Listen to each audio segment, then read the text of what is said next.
It was the middle of June. With summer well underway, a rainy spell seemed to hang over Trista.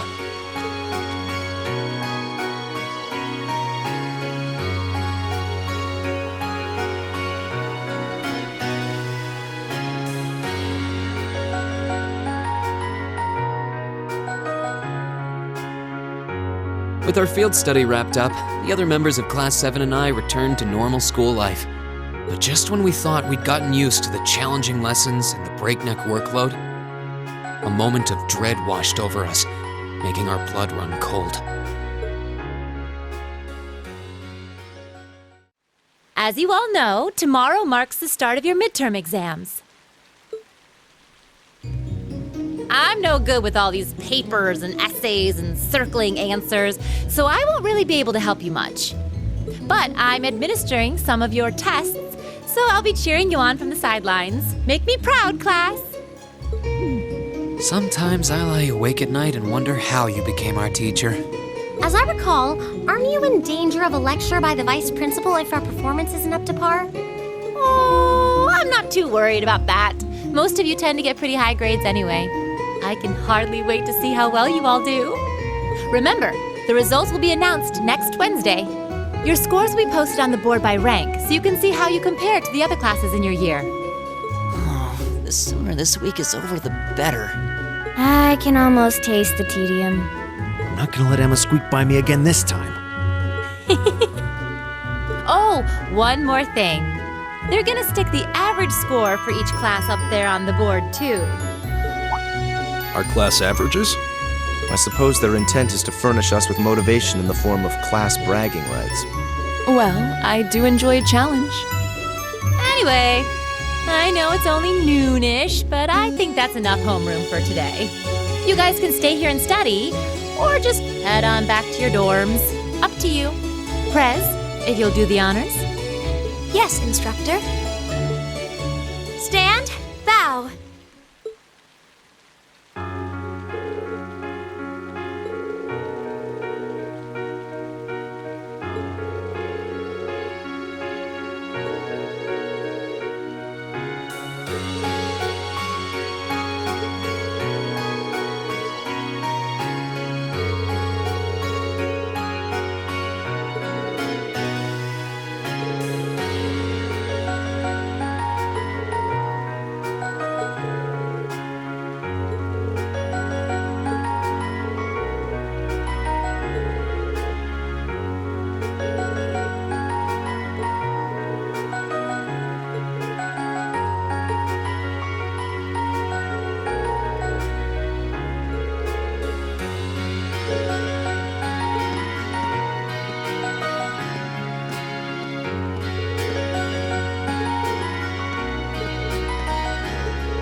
Excuse me?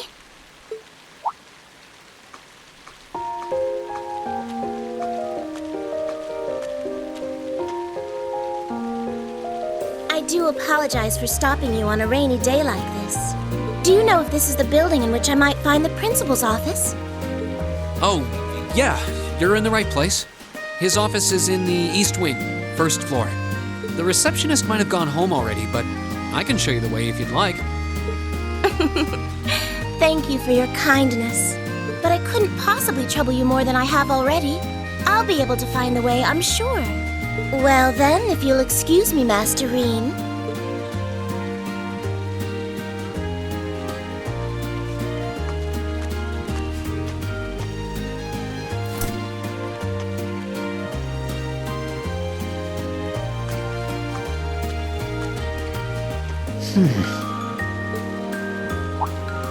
Wait a minute.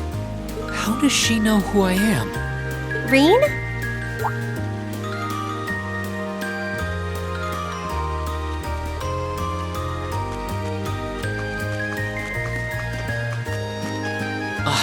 Hey there, Alisa. Heading back to the dorm? Yep. Emma and the others are staying a little longer to cram a little more. But I figured I'm not gonna learn much more today, so I might as well call it a night and start prepping for tomorrow. Right. Well, you're going my way, so what do you say we head back together? Sure, okay.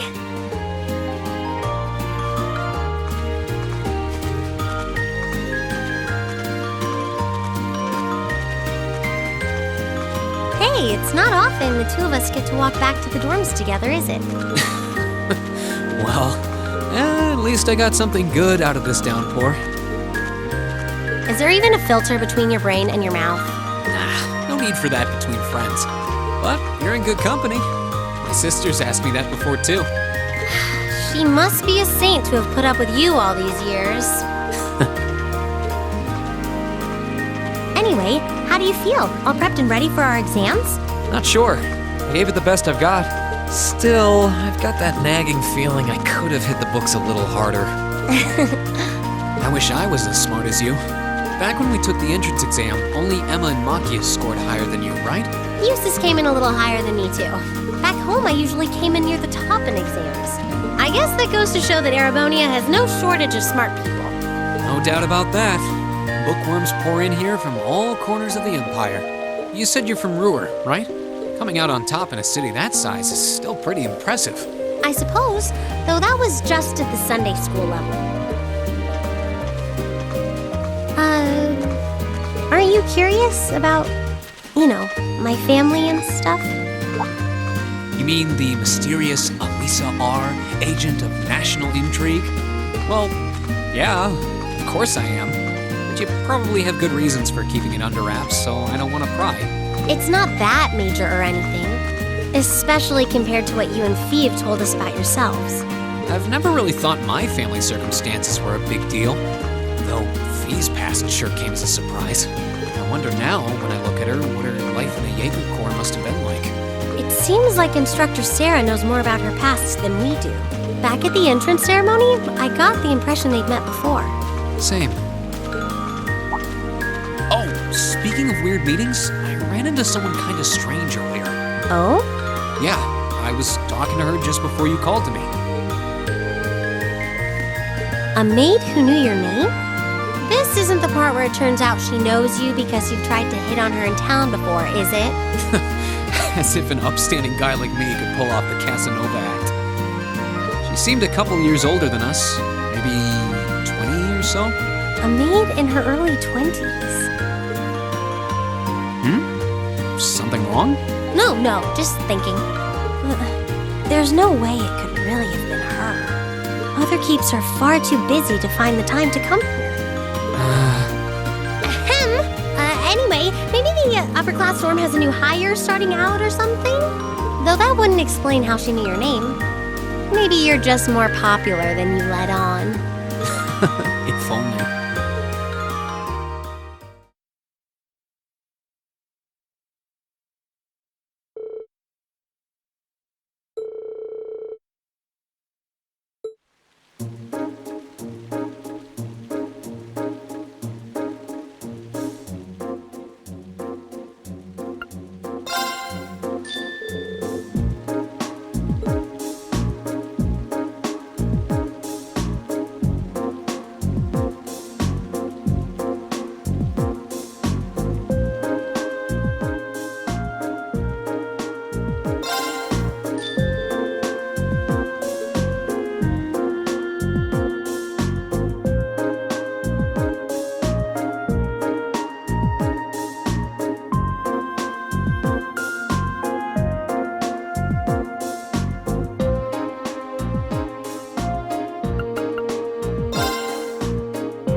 exams are over, I feel free as a bird. And I'll keep on soaring, at least until the results come back.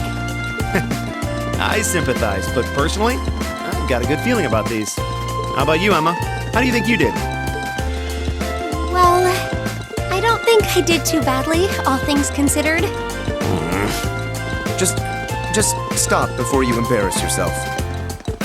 We'll just have to wait and see what next week's results look like. Anyway, what do you think that was all about with Instructor Sarah? Oh, you mean that whole thing about going out of town to meet someone? Going out of town? Won't be back until tomorrow night? It's almost as if... She's going to meet her secret lover? Impossible. The Empire hasn't yet turned out a man desperate enough to woo that alcoholic typhoon. You have a point. I can't deny she's got the looks to snare a man, but that personality and that lifestyle... You guys are terrible. Totally agreed, though. Ouch. Not surprised to hear that from you, though, Reen. She always seems to dump the most work on you. Will you be helping the student council again tomorrow? That's the plan. Heck, I'm almost looking forward to being the student council's errand boy after pulling up studying for so long. Perhaps so. Oh, please let us know if you plan on exploring the old schoolhouse. Yeah, I'd be glad to lend a hand this time. Thanks. Better watch out, though. I might take you up on that offer. Ooh, looks like we're all up for a little exploration this time.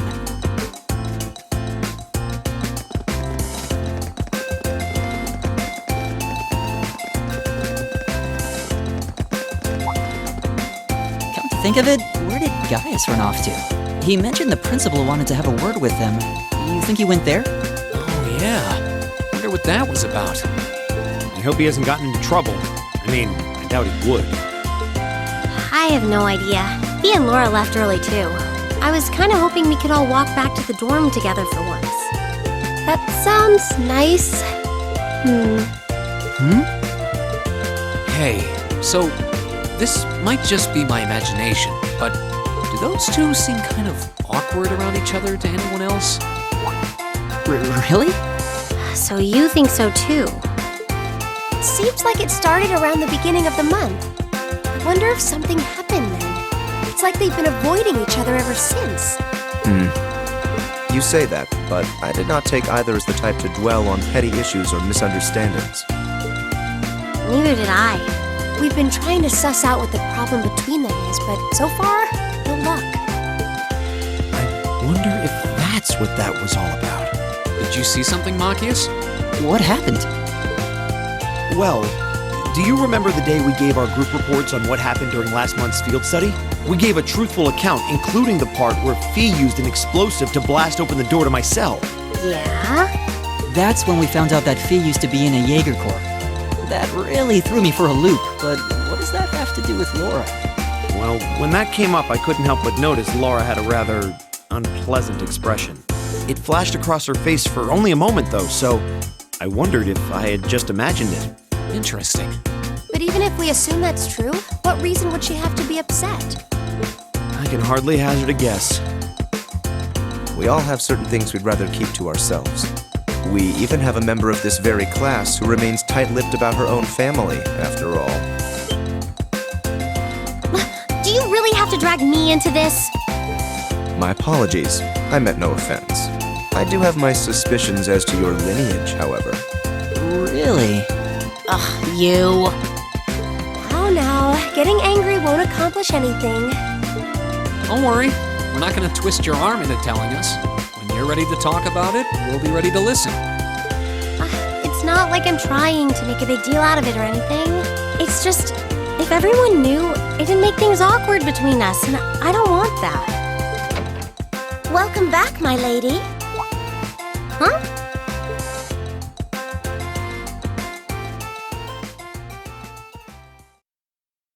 What? Sharon? It's so delightful to see you again.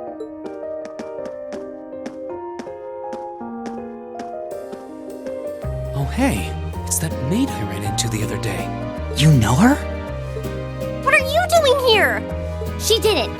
Mother didn't. But of course, I was sent here at the behest of the chairman herself.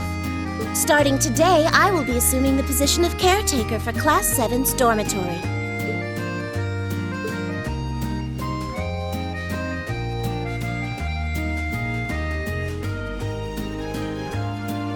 It's a pleasure to make your acquaintance, everyone. My name is Sharon Kruger. I am a servant in the employ of the Rhineford household, Lady Alisa's family. I will do all I can to be of service to you, so please keep me informed of anything you might need.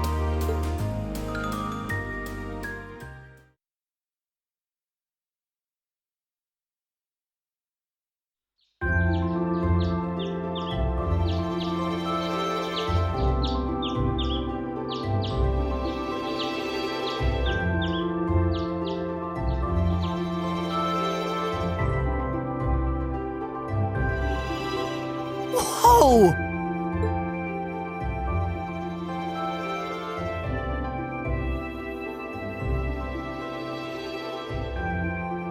Simply spectacular. Just how many different types of food are there here? This looks more than edible. I believe this is what they call an imperial breakfast. That's right, Emma. It's a traditional Erebonian style of breakfast. I must apologize. It's taken me some time to familiarize myself with this kitchen, so my cooking has been a bit lackluster. Come now, Sharon. Your skill is something to be praised. This is far more colorful and varied than the breakfast served in my own home. I would compare this spread favorably with the breakfast served in the Duke's household. I'm honored that you think so. I've also brewed both tea and coffee if anyone would like some.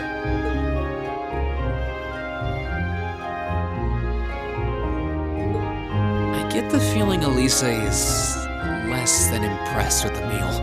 It sounds like they had a big argument yesterday. Not a chance! I thought I'd finally gotten away from her. I'm not going to let her have her way this time. My lady, please. I truly don't believe the chairman sent me to keep an eye on you like that. She simply sent me so that her beloved daughter might have fewer inconveniences in her daily life. I can take perfectly good care of myself, thank you very much.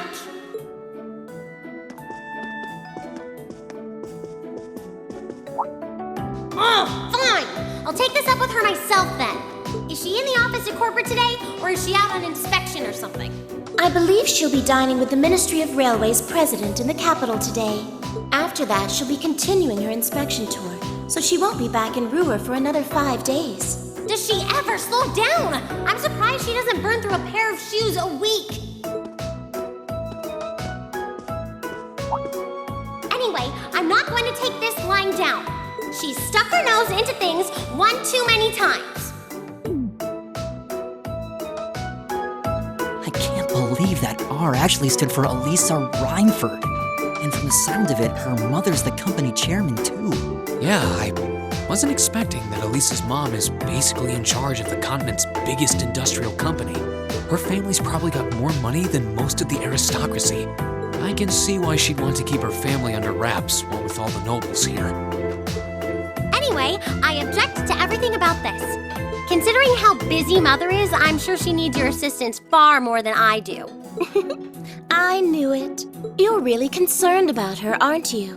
The way you two care so much for each other deep down is one of the reasons I'm so proud to serve you.